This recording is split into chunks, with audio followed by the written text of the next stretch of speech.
I be moving. Whipping the foreign, I'm cruising. The money I'm speaking is fluent. All of my business booming. Stacking my cash in abundance. All of my family funded. Finally got what I wanted. Life is amazing, I love it. Everyone know that I run it. Yeah, look at me now, I came up. I've been thinking back then when I almost gave up on the game cause I never got in my way. Yo les postos, c'est Sacha, bienvenue dans cette nouvelle vidéo Mercato. Avant de commencer cette vidéo, je tenais à vous dire que cette vidéo est sponsorisée par le site officiel Champions 11 qui vend des maillots du Paris Saint-Germain et de tous vos clubs préférés. Voilà, donc n'hésitez pas à aller cliquer en lien sur leur site. Ils ont tous les nouveaux maillots sur la saison 2020-2021, Paris Saint-Germain, l'AS Monaco, les clubs européens, le Real Madrid, le Barça, l'Inter. Donc n'hésitez pas à aller faire un tour en lien en description.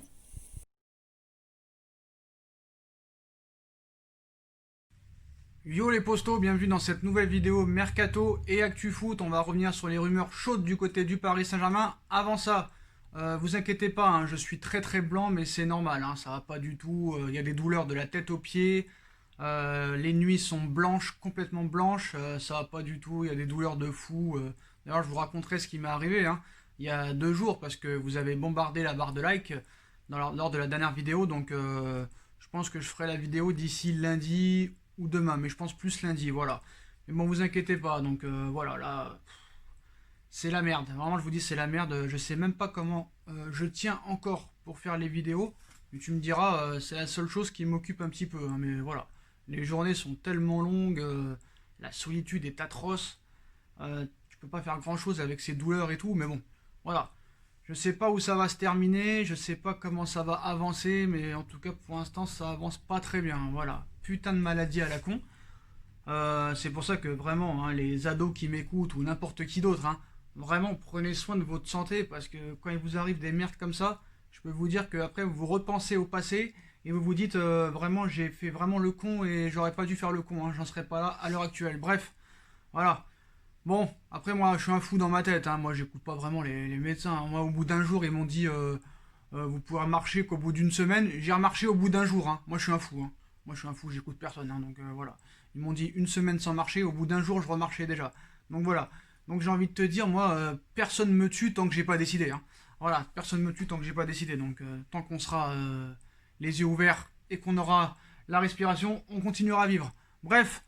Je voulais aussi remercier tous ceux qui ont fait des dons via Paypal. Vraiment, merci à vous. Voilà, j'ai lancé cette cagnotte hein, pour pouvoir espérer faire une formation de montage parce que vous êtes beaucoup à me demander de mettre les photos des joueurs quand je parle d'un joueur, de mettre le petit tableau avec les sujets, tout ça et tout. Et puis là, comme moi je suis pas très fort en informatique, tout ça et tout, voilà, pourquoi pas faire une formation. Après, comme vous le savez, hein, FC chômagerie, hein, voilà, donc t'as pas les moyens de faire une formation, même le Pôle emploi, moi je suis même plus au Pôle emploi, ils m'ont radié le Pôle emploi, ils en peuvent plus. Moi je suis à la CAF, je suis au RSA, frère. Et voilà, donc t'as l'appart, t'as tout ça et tout, donc c'est dur, mais bon, voilà. Tant qu'on aura les vidéos, montage ou pas montage, on continuera à faire des vidéos. Donc voilà les postos, si vous voulez continuer à donner via Paypal, vous continuez, si vous voulez pas, vous voulez pas, hein.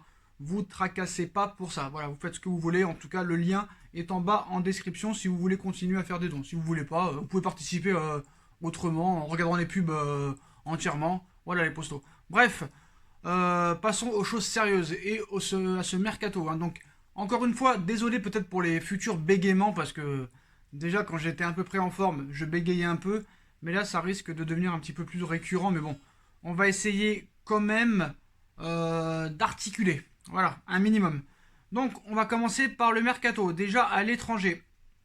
Accord de principe entre Chelsea et le Milan AC pour Tiémoué Bakayoko. Donc, les négociations entre le Milan AC et Chelsea avancent.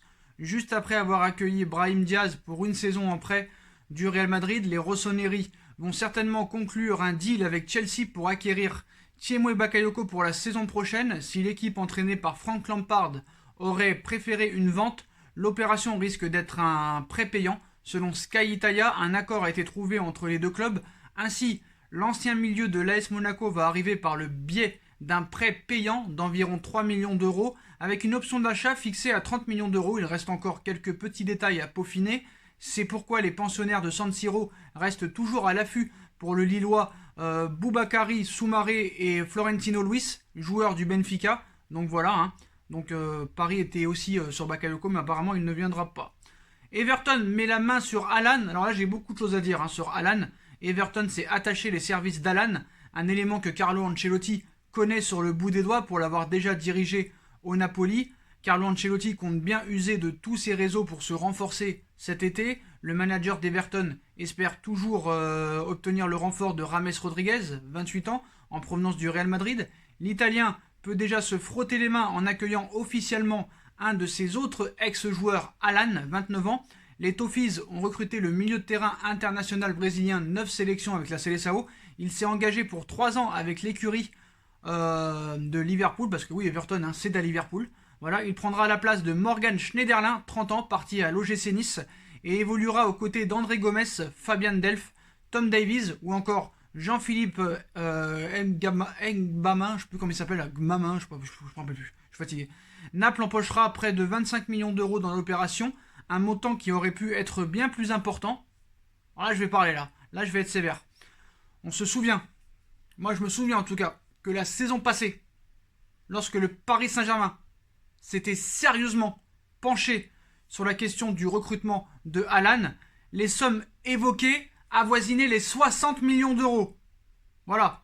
Donc là, quand tu parles de 25, c'est vraiment une bonne affaire économique pour les pensionnaires d'Everton. Hein. Franchement, sur le plan sportif, on attendra de voir. Mais voilà, pour Paris, il n'y a même pas un an, c'était 60 millions d'euros. Pour les autres, c'est 25. Vous vous rendez compte? C'est peut-être pour ça aussi qu'il y a un problème en ce moment de mercato et qu'il n'y a aucune recrue maintenant depuis 370 jours. Pour Paris, c'est plus du double. À chaque fois. Ce n'est pas normal. Ce n'est pas normal. Je comprends pas. Je comprends pas. Et même si Paris n'avait jamais eu l'intention de payer les 60 millions d'euros, Paris était prêt à donner 35. C'est quand même 10 de plus qu'Everton. C'est incroyable. Bref, quoi qu'il en soit, Haaland n'a pas été extraordinaire cette saison, donc c'est pas grave. Voilà, l'ancien de l'Udinese sort en effet d'un exercice bien moins incomplet que les précédentes. Hein. Il a joué 23 matchs en Serie A cette saison, seulement 16 titularisations, 2 buts. Entre méforme, concurrence accrue et prise de bec avec son entraîneur Gennaro Gattuso, à Carlo Ancelotti de le relancer, mais voilà, c'est pas un regret que Haaland ne soit pas au Paris Saint-Germain. On passe au Paris Saint-Germain un petit peu, les postos. Le PSG achète officiellement Sergio Rico. Le PSG a annoncé avoir trouvé un accord avec le FC Séville pour le transfert définitif de Sergio Rico. C'était annoncé par différents médias en cette fin de semaine. C'est désormais officiel. Sergio Rico est définitivement joueur du Paris Saint-Germain. Prêté par le FC Séville cette saison, le portier espagnol, doublure de Keylor Navas, va donc prolonger l'aventure. Le Paris Saint-Germain est heureux. Bah oui, il est heureux d'annoncer la prolongation du contrat de Sergio Rico après avoir trouvé un accord avec le FC Séville pour son transfert définitif. Le gardien de but espagnol est désormais lié au club jusqu'au 30 juin 2024, annonce le club de la capitale dans un communiqué officiel. Le prix de l'opération n'a pas été dévoilé, mais les médias ibériques évoquaient un montant de 6 millions d'euros. Voilà, donc Sergio Rico qui a fêté ses 27 ans le 1er septembre est le deuxième joueur espagnol de l'histoire du Paris Saint-Germain, le premier au poste de gardien de but. Lors de sa première saison avec les Rouges et Bleus, le gardien formé au FC Séville, l'un des clubs de sa ville natale, a disputé 10 matchs, toutes compétitions confondues, remportant le championnat de France, la Coupe de France, la Coupe de la Ligue. Le mois dernier, l'international espagnol a atteint avec son équipe la première finale de Ligue des Champions de l'histoire du Paris Saint-Germain.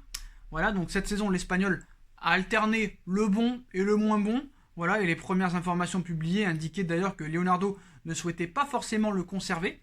Titularisé face au Red Bull Leipzig en demi-finale de Ligue des Champions notamment, l'Andalou a finalement convaincu la direction parisienne qui n'a peut-être pas trouvé d'autres options aussi sur le marché, mais voilà.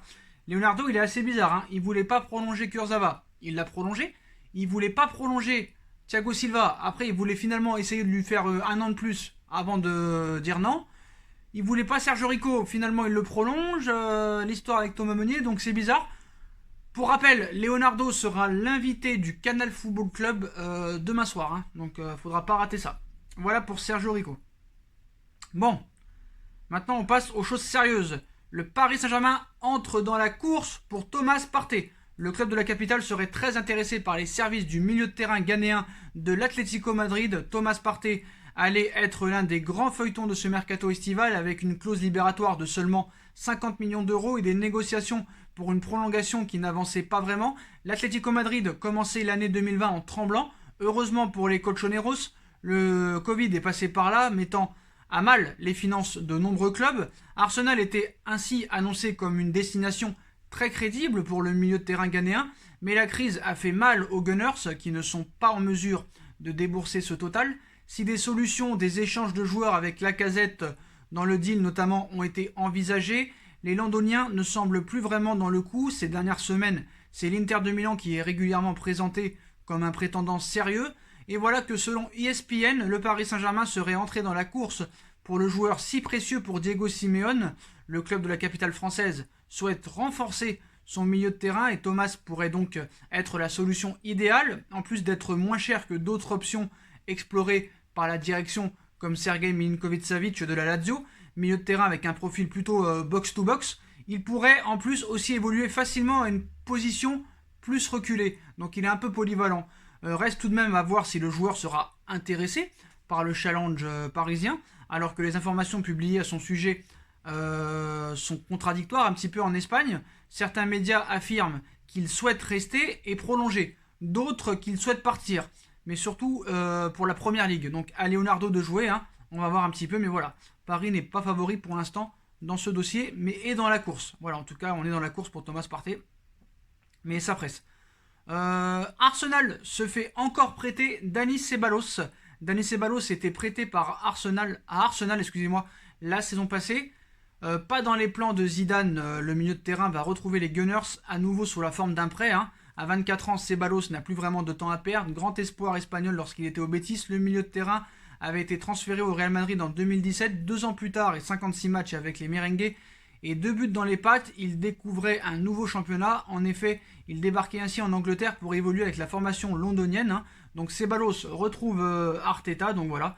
Sous contrat encore 3 années avec la Casablanca, Ceballos ne savait pas dans les plans de Zidane qui aurait accepté de le prêter à nouveau à Arsenal. C'est désormais chose faite. Le Real Madrid et Arsenal ont accepté le prêt du joueur Dani Ceballos pour la prochaine saison, jusqu'au 30 juin 2021.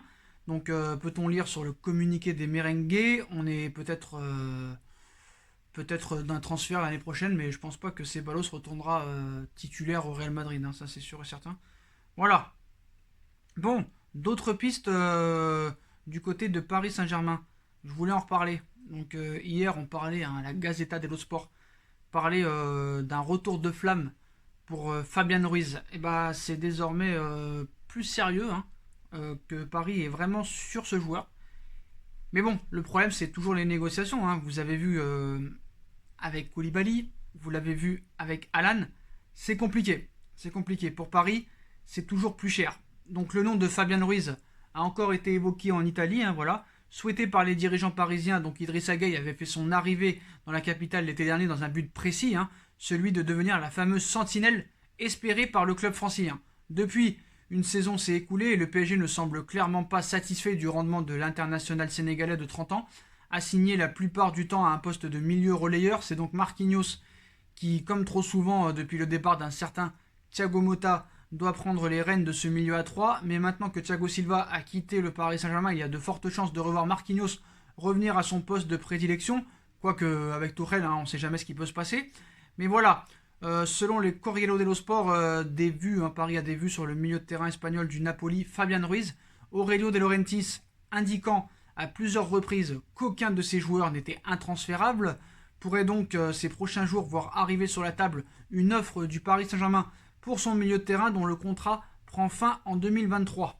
Voilà un petit peu pour les rumeurs du côté du Paris Saint-Germain. On continue avec Paris. Donc Kamavinga et Aouar, hein, Paris est-il obligé de les recruter? En tout cas, Paris est très intéressé, vous le savez. Toujours aussi impressionnant avec le Stade Rennais. Hein. Kamavinga dispute sûrement sa dernière saison en Bretagne, mais pas forcément en Ligue 1. En équipe de France aussi, tout le monde est déjà séduit par Kamavinga. Comme l'attaquant Olivier Giroud, hein, le gardien et capitaine des Bleus Hugo Lloris, s'est dit surpris par la maturité et par le bon comportement du milieu de terrain dès son premier rassemblement à Clairefontaine. Et encore, le portier de Tottenham n'a peut-être pas encore découvert tout le talent du phénomène du Stade Rennais que le Real Madrid aurait tenté de recruter sans la crise sanitaire. autant dire que la Maison Blanche reviendra à la charge l'été prochain. C'est pourquoi Giovanni Castaldi, hein, l'autre là, le mec sur l'équipe 21 là, en tant qu'observateur de la Ligue 1, demande au Paris Saint-Germain de retenir à tout prix Camavinga dans le championnat français. Il cite: c'est une obligation pour le PSG, c'est la jurisprudence Mbappé. Le PSG a fait un effort considérable pour que Mbappé reste en Ligue 1 en payant 180 millions d'euros, a rappelé le chroniqueur de la chaîne L'Équipe. Hein. Le club doit absolument se battre et attirer Camavinga.